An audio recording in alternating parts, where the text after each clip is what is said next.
So we have a pretty jam-packed agenda today. There's a lot that I wanted to show you.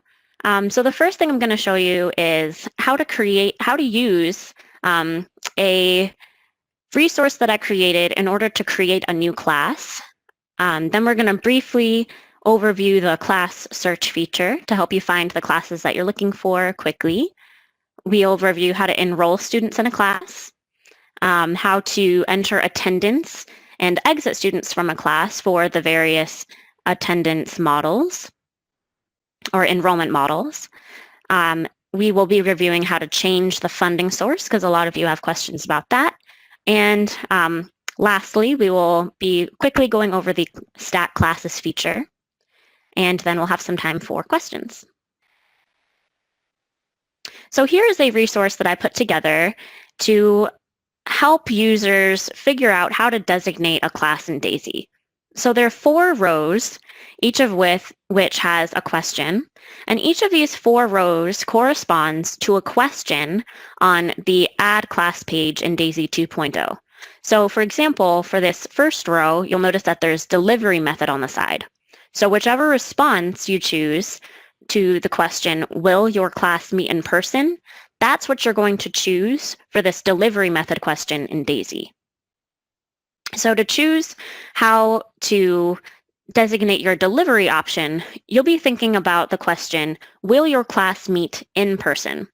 And what I mean by in person is, will your class meet physically in the same space? So I don't mean by Zoom or WebEx or over a conference call. That would still be considered web platform or distance learning. Face-to-face is only for when your students and your instructors are physically in the same space. As for the preferred software model, that's pretty self-explanatory, but this type question that follows the preferred software model can get a little tricky. So in order to choose which designation for that, answer the question, when will students use the class software model? So will they be using it in class with the instructor during a lecture, or will they be using it on their own time at home? Or will they be using it a little bit of both? And then finally, as for the enrollment type, answer the question, will any portion of the class be synchronous? By synchronous, I mean, will students and instructors be meeting at the same time? So if your lectures are recorded and your students will be watching the recorded lecture at a different time on their own time, that would be considered asynchronous learning. So now we're going to walk through a brief example. So let's say I have a class that meets twice a week over Zoom. Attendance for Zoom meetings is recorded and entered into DAISI, so students are expected to attend this class. It uses Google Classroom in order to organize all of the resources for the class. Students work on Google Classroom both during the classroom time, during these Zoom meetings, and also on their own time. And students must enroll by the 3rd day. So go ahead and take a couple of seconds and think about which of these we would choose. Which delivery method, which preferred software model, which type, and which enrollment type.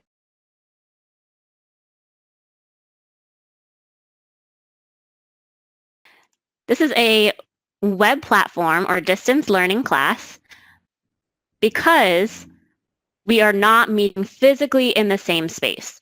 So even though we're meeting together over Zoom, we're still not meeting physically in that same space, so it's a web platform or distance learning class. What about the preferred software model? What would I choose for that? So because this is a Google Classroom where even though it's something that's online, and I obviously didn't create Google Classroom, I'm still the one that's choosing all of the resources to put on that. So that's going to be considered a self-developed web course. What about the type? What should I choose for the type? So think, when are the students going to be using the class software model? Are they using it during the lecture with the instructor? Are they using it only on their own time? Or are they using it a little bit of both? So this is a hybrid course. So this is a tricky one, right? Because when we see in class, we're thinking that students should be going into a building, right? But that's not necessarily true. In-class could also be over a Zoom. So the only time when physical location is taken into account is for this first question for delivery method. For all of these other questions, it doesn't matter whether or not students are in the same space or not. Because they're using it during my Zoom class, that's considered a hybrid class because it's during my class and also on their own time at home. And then finally, we have the enrollment type. So what should I choose for my enrollment type here? So will any of my class be synchronous? Will the instructors and students be meeting at the same time? Yes, that's an easy one, right? So this students must enroll by the third day. That should have been the one that gave it away. Yes, because my attendance will be recorded and my meetings will be counting towards attendance and students are required to enroll within the third day. This is a fixed enrollment class. So I wanted to stop here just because this has been a really tricky subject this year to answer any questions that you might have. So let me go ahead and see if I can pull up the chat and we will review any questions. So I saw someone asked, do classes that are self-developed web courses, do those need prior approval? So if you've had your course approved, then you don't need to get the entire course approved again. You don't need to select an entirely new course approval, but you do need to submit. I would just still get in touch with Jane because I don't want to give you any false information here, but there are certain materials that you do have to resubmit if you're changing the preferred software model of your course. So you don't have to submit the entire course approval again, but there are certain things that you will have to resubmit. All right, I don't see any other questions here, so we are going to go ahead and keep moving. Oh, and will we have access to a printable format of it? I can send that out. That would be a pretty easy thing for me to do. If you just send me an email, I will be happy to send a PDF of this flowchart for you to use. And then I see one last question. Do we need to submit paperwork if we are changing the type from at a distance to hybrid? I would email Jane just to be safe. Great. So now we're going to move on to DAISI. So again, I'm going to be using my program administrator role, page here. So if you are an instructor, you might see what you see might be a little bit different. So first we're going to go over the class search feature. And I've gone over this in previous videos, so I'm not going to spend too much time on it. The search feature here works essentially the same as all of the other search features. So in order to search for something, just click the box next to the field that you want to search for. And then you can type either all or part of the class name in the box. In order to narrow your search, you can choose multiple criteria. And then from this page, which I'm sure people are going to be pretty excited about, I know I was, you can actually just press enter and then it'll complete that search for you. We're working on getting that feature on the other search pages as well, but it's not quite something we have yet. Great. And then next we're going to move on to how to enroll students in a class. So in order to enroll students in a class, you have a couple of different options. So I have 3 classes here, and in order to enroll students, I could just click straight on the roster icon right here, and this will take me straight to the roster tab of the class that I selected. And I can choose this enrollment button here, then choose a student's name. I'll just do this one. Oh, and if I choose search, then it'll bring up all of the students in my program. I can change the start date, choose a funding source, and then press enroll. And it's just that easy. There's one other way that I can enroll students as well. So if I go to the student list search page and click on any student, from their class info page, there's this current class information table here, and I can click this Enroll button and then enroll them in a class from this page as well. So you have two options as to how you can enroll a student in a class. So next, we're going to move into attendance and enrollment.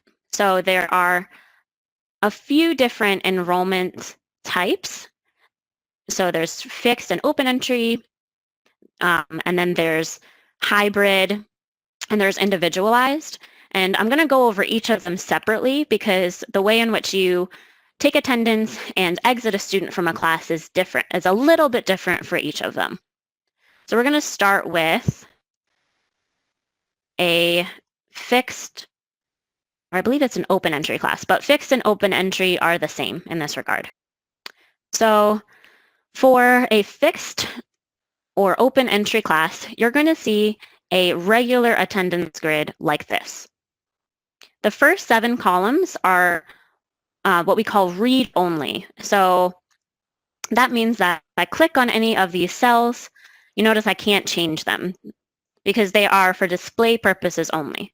So once these students have attendance hours and those attendance hours have been or once they have more than, I believe, 7.5 attendance hours, and those attendance hours have been processed by the system, then your attendance hours, enrollment hours, and units of instructions will appear in these columns. In order to add attendance for any student, you can just click a cell and then enter the attendance code right there, and then just click Submit to save. If you want to be a little bit more efficient with entering attendance, you have a lot of students, there's a little trick that I can show you. So you can select the start and end date. So I'm going to choose November 4th, and then you can choose the end date. So I'm going to choose December 14th because that last date is going to have a different attendance code. And then I'm going to choose attendance code P because I'm assuming that most of my students are going to come to class most of the time. So the absences are going to be a little less frequent. So I can go ahead and change a couple of these dates to absent if I need to, but most of them are going to be P. And then I'm going to hit generate. Oh, I have to select a student first. And then I'll hit generate. And then attendance for the student has automatically populated all the way through.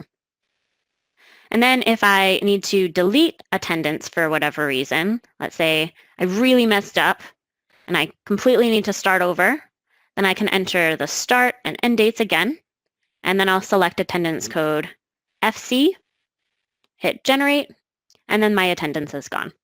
And then I'll hit submit to save. So just a couple more things that I wanted to show you on this page. I'm not going to go too depth into it because I do actually have a couple of instructional videos on the user guide that you can use if you need a little more help. So there's this green button in the corner, and you can choose this to change into a full screen view. So this just allows you to see a few more dates. So if you notice on the first screen, there's a scroll bar, but once I click into a full screen mode, I don't have to scroll anymore. I can just see all of the dates. So that might be a little helpful.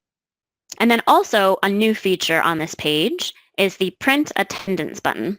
So I know some of you have instructors that like to mark down attendance on a physical sheet of paper during a class, and then they like to go back and enter attendance into DAISI at a later date. So if you're one of those people, then you can press this button and then click on print an attendance sheet for this class. So you can choose the month.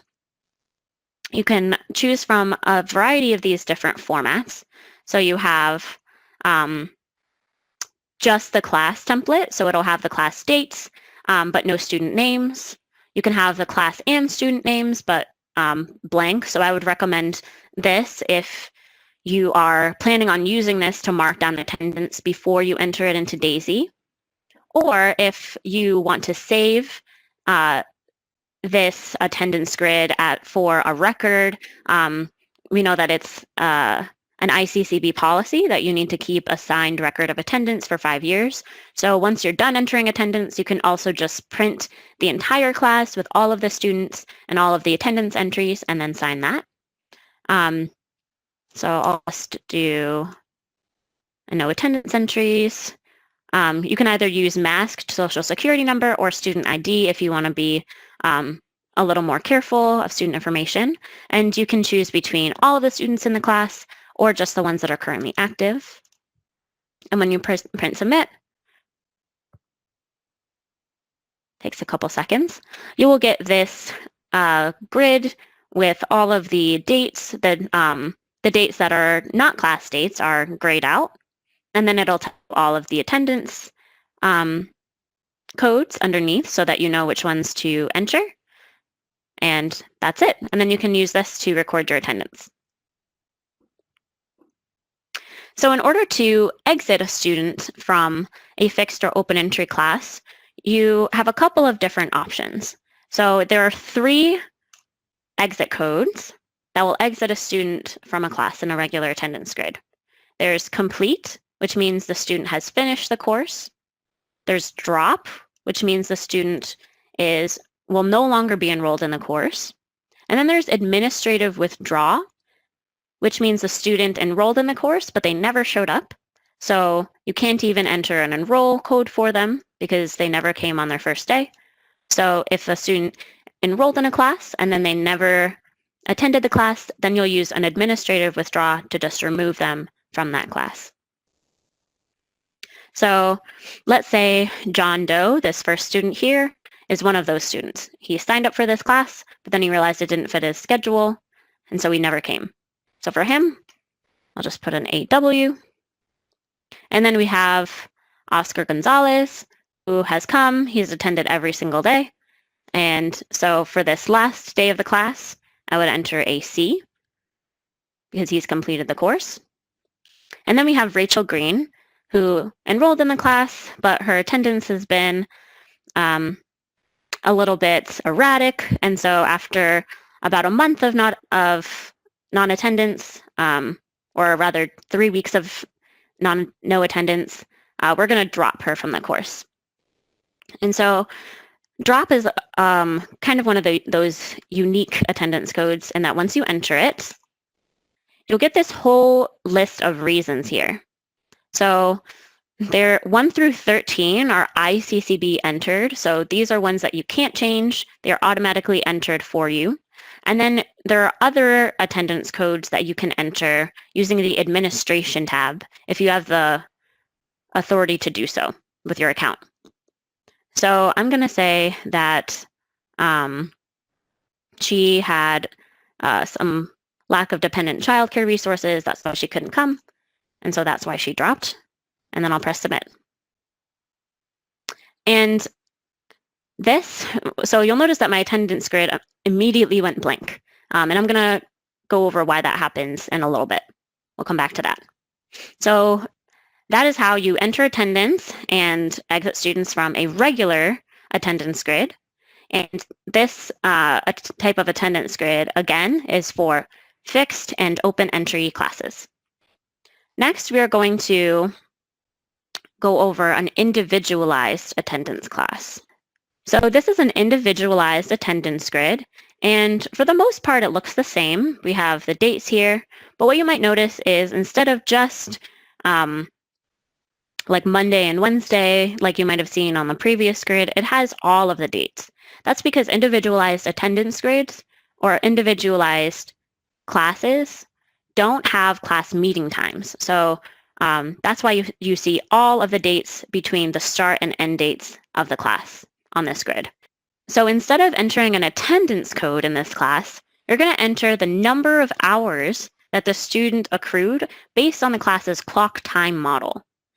And I'm not going to go over the difference between the different clock time models here because, one, I'm sure all of you are already familiar with them, and two, I have a video on individualized attendance on the ICCB playlist. It's about 1 minute and 30 seconds long, and it explains them pretty thoroughly. So I'm not going to waste time doing that now. But essentially, the number of hours that you enter here is the number of hours that the student accrued based on your class's proposal that you submitted to Jane. So let's say on November 5th, Marsha Adams accrued 4 attendance hours, so I would just enter a 4 there. If you want to do automatic generation, unfortunately, the only attendance code that you have available to you is 1. So you would have to just enter 1 hour at a time. And then just the same as the other attendance grids, you just press submit to save, and that attendance information will save for you. So to exit a student from an individualized attendance class is a little bit different. So obviously we can't put a C anywhere in this grid because we're only allowed to enter numbers. So instead, we'll go to the roster tab, and I have all of my students listed here. And if I scroll to the right, I'll see an update link. So if I click the update link, then I'll have this small pop-up window that comes onto the screen. So enter the student's exit date here, the exit reason. So these, you'll notice, I'm going to make this bigger so you can see all of them. These are the same attendance exit codes that you saw when we exited the Rachel Green on the previous page. So I can choose any of these. If she just completed the class, I can choose 12, and then I'll click Update. And now you'll notice that the exit information for her populates on the roster page. So before I move on, I will say that this is the only kind of class or the only kind of enrollment type that you can use this page for. So if I were to try this from a hybrid class, which also has a regular attendance grid, then this also, this is going to have this note here that says, exit date, exit reason are read only. Please use the attendance page to update. So any class that has a regular attendance grid, be it a hybrid class or an open or fixed enrollment class, you have to exit the students from the regular attendance grid. You can't do it from the roster page. So just in case you notice that for a different class, I know that might be a little confusing. So you can only exit class students from the roster page for individualized classes. Great, so now we're going to move on to a hybrid class.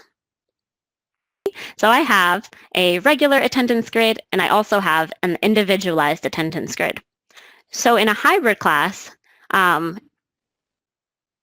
each of these attendance grids works the same as they did in an open or fixed entry class or an individualized class. So the only difference is that you use the regular attendance grid for any synchronous learning activities. So any classes that the student has to attend in order to gain attendance hours, those you're going to track here. And then any asynchronous learning activities, so projects a student has to complete or mastery that a student has to demonstrate by taking tests, those are the hours that you're going to enter on the individualized attendance grid. But otherwise, these grids work exactly the same way. And as I mentioned before, to exit students, you'll use the regular attendance grid.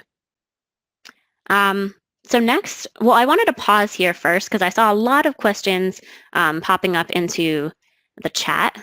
So if you have any questions about the different enrollment types and how to enter attendance or exit students from a class, depending on its enrollment type, go ahead and enter them into the chat here. We're going to pause for just a couple of minutes to answer those. So the hours, the attendance hours in this column, those do take 24 hours to populate. And I notice someone mentioned that if I generate attendance far ahead of time, that I will skew the calculation for post-testing. That is a great point. I was just generating attendance ahead of time just for demonstration purposes, but I know most people would never generate attendance into the future because that doesn't really make a ton of sense. So thanks for bringing that up. And if you're seeing in any class that the attendance hours in this column are not matching what you think a student should have based on the attendance hours you've entered here, go ahead and just shoot me an email about that. Maybe just include the student's name, not anything else, not the social security number or birth date or anything, because we want to protect students' information, and then I can just look into that independently. There are a few different reasons why the numbers in this column might not match the grid, but it depends on the situation. And this is a great question. So on the student's class info page, So on the student's class info page, we can add miscellaneous contact hours. So that's from this box over here. Do these hours get added to and impact the student's 40-hour post-test status? So I might have mentioned this during a previous training, but miscellaneous contact hours are hours that a student accrues that don't count towards generation. So they're hours that you might want to keep track of.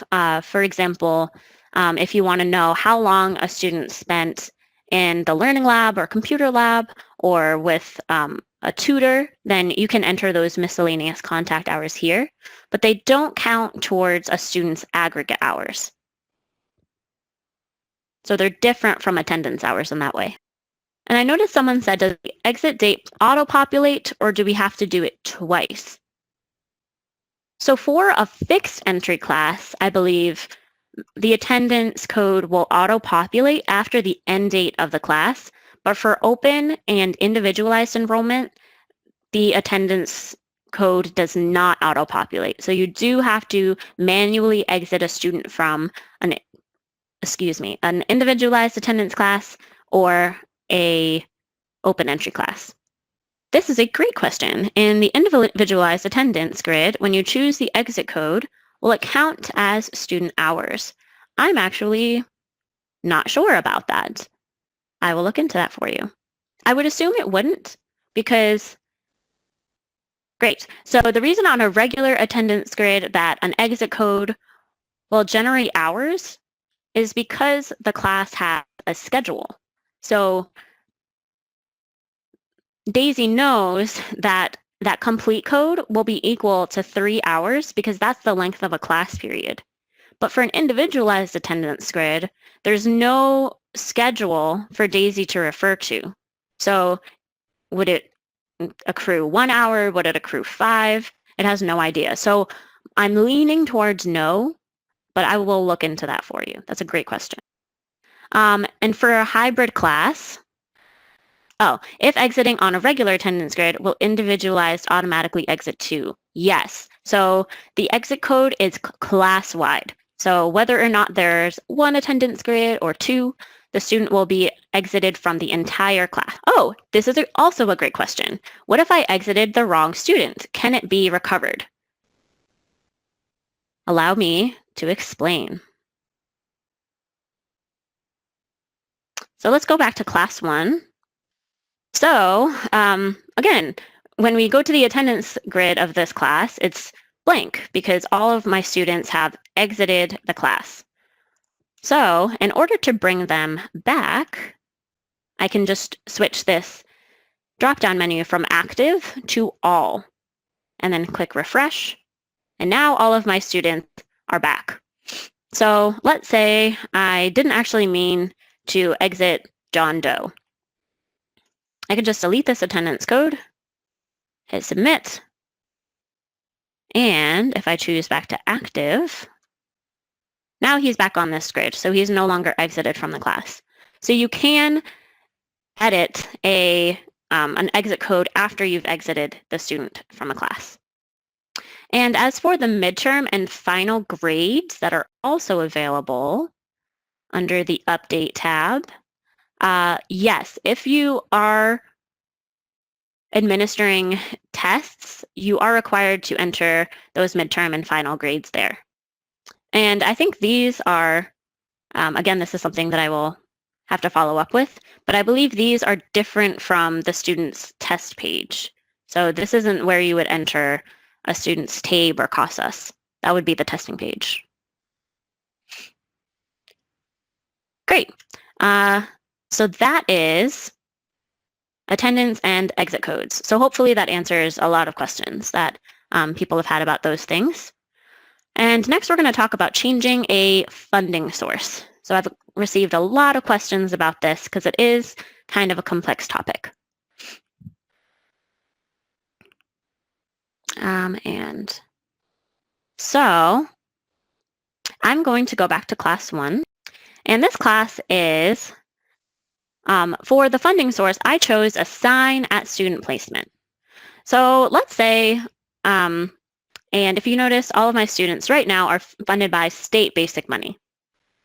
So let's say I want to change my funding source from state basic, which I just saw all of my students are funded by, and I want to change them all to federal basic instead. So I'm going to unclick assign at student placement. I'm going to click federal basic, and then I'm going to press submit. And it says class details saved successfully, and then I'll check. So now on my roster page, I notice nothing changed. All of my students are still funded by state basic money, even though I just changed the funding source to federal basic. So why is that? So when you're creating a class, if you choose assign at student placement, that means that regardless of which funding source you change to after, your students are going to remain in the funding source that you assigned to them when you enrolled them in the class. So if you chose assign at student placement when you were creating the class, going forward, if you want to change the funding source for that class, you will have to do it one at a time for each student. So this is, let me show you how to do that. So you would choose update. You would change the funding source. So because I chose federal basic for, let me go back. So because I chose federal basic for the funding source, and then I press submit, now I can change the funding source to federal basic, and then I'll click update. And I'll just do that for every student. And now my funding sources are updated.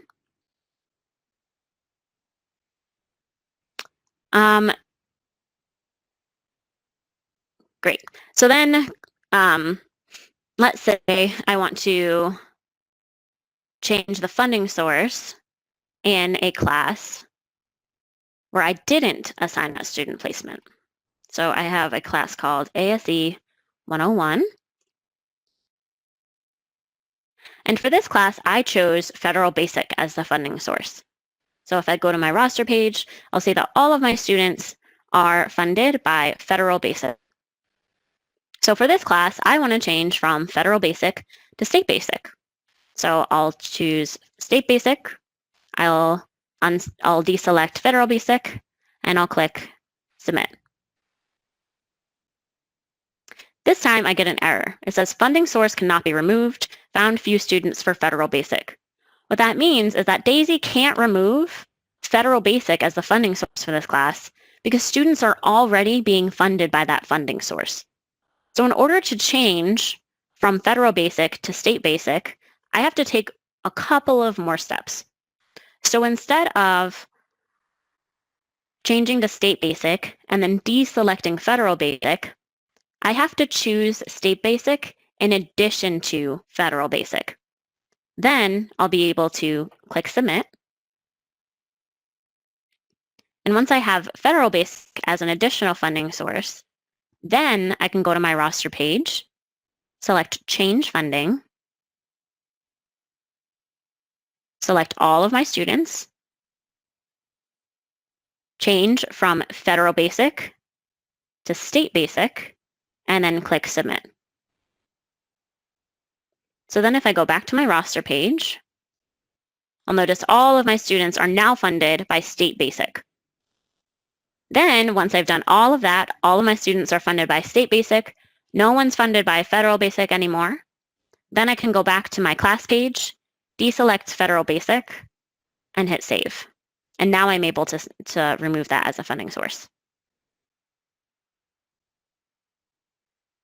So that's how you change the funding source for a class that has a sign at student placement or any of the other funding sources.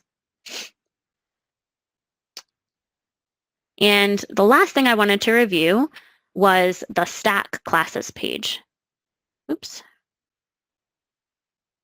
So again, this is going to be a really brief overview because I do have a video on this on the ICCB playlist.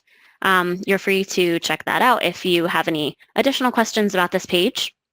But essentially, this is the stat classes page. It has all of the groups of classes that I have created. And let's say I want to see which classes are in my ABE classes. I can just click the roster link. It'll show me all of the students in this class, both those that have exited and the ones that are still enrolled.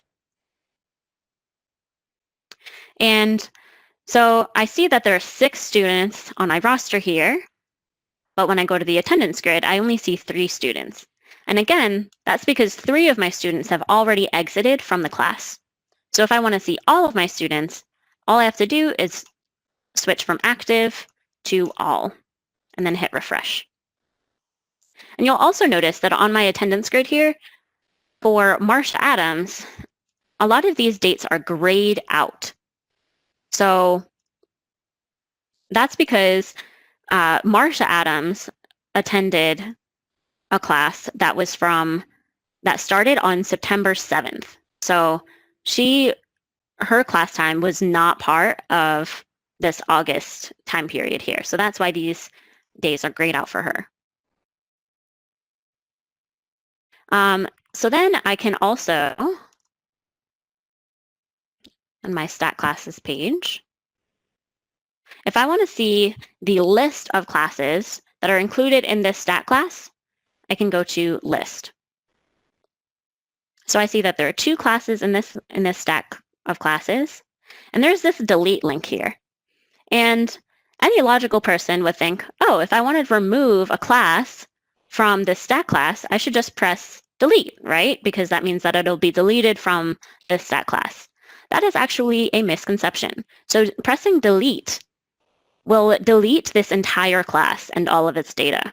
So if you want to remove a class from a class stack, do not click this delete link because the whole class and all of its data will be gone, and there's no way to recover that. So if you want to remove a class, then click the associate classes link, and then click the remove link on this page. So that's something that I just wanted to outline because I've made that mistake myself. And if you want to add a new class stack, you just click the add button here.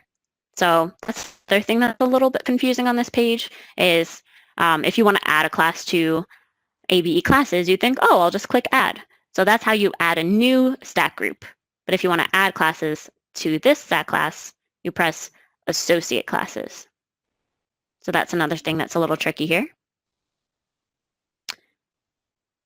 And again, if you want to change the attendance for this class, then you just open up the attendance grid and then enter the attendance that way. So that was all that I had for the stat classes review. Now let's go ahead and wrap it up. So these are the additional support resources that I've been reviewing after every presentation. I did want to take just a tiny bit of time to go over some resources on the DAISI 2.0 user guide that I think might be useful. So one of them is this trainings page. So on the trainings page, I just added this maybe a couple weeks ago, you will find the list of all of the trainings, the date and the time and the topic, and any trainings that are in the future. So you wouldn't be able to do this for students or reports, but any trainings that are in the future, you can click the link and it'll take you to the registration tab if you want to register for any future trainings. And it also has the trainings for, or the recordings of previous trainings. So it has the students training, the reports training, and all of the recordings that I did to make up for the fact that I forgot to record the general help training. And then there's also this FAQs page. So I've been trying to update this after every training with really helpful questions that you guys have all been asking. So if you have a question, before you email me or regional support, check out this FAQ page and see if you can find the answer here. One more thing that I wanted to review is you all know about emailing your technical and system malfunction questions to DAISI support. When emailing questions to me and regional support, it's really helpful when you send screenshots, because then I know exactly what page you're looking at. I know exactly what the problem might be. But there have been a couple of emails that I've received, and it's not just one person. It's been a variety that have actually included personal identifying information. And even though my email is secure and we have an IT department that makes sure that everything is safe and no one's hacking into our email, we want to avoid emailing personally identifying information as much as possible. So if you're going to send a screenshot, please try to redact any personally identifying information. So you can crop it out. There's usually, if you go to a photo editor to edit a screenshot, there'll be this crop button that will allow you to just kind of, sorry about that, block out any information like social security number or date of birth. Usually any of the information we need is up here in these tabs anyways. We don't really need to see all of that information. You can also, if you have a photo editor like Snagit, you can just blur out the personally identifying information, just like I did on this table that I showed you last week. Or if you have a photo editor, a lot of times you'll be able to use a draw feature. You can just choose a dark color and then just kind of scribble over any of this personally identifying information here.